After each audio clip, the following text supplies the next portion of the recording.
સુરતમાં અગ્રવાલ પ્રગતિ trust youth wing દ્વારા આયોજિત એપીસીએલ સિઝનની બાળકોની ક્રિકેટ ટુર્નામેન્ટનું લાલભાઈ કોન્ટ્રાક્ટર સ્ટેડિયમના ગ્રાઉન્ડ ખાતે ભવ્ય પ્રારંભ થયો હતો।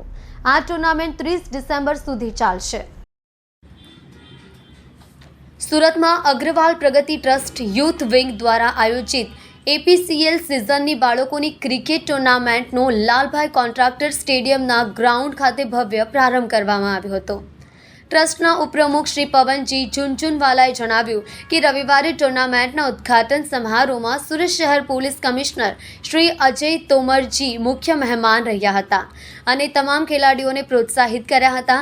આ કાર્યક્રમમાં ટ્રસ્ટ બોર્ડના તમામ સભ્યો હાજર રહ્યા હતા। યુવા ટીમના પ્રમુખ અંકુર બિચકા તેમની સમગ્ર ટીમ સાથે છેલ્લા 3 મહિનાથી સંપૂર્ણ તૈયારીઓ કરી રહ્યા છે। ટુર્નામેન્ટના મુખ્ય સ્પોન્સર પ્રાજક્ત ગ્રુપના ગોપાલજી સરોગી સહિત અન્ય તમામ સ્પોન્સર્સ પણ હાજર રહ્યા હતા।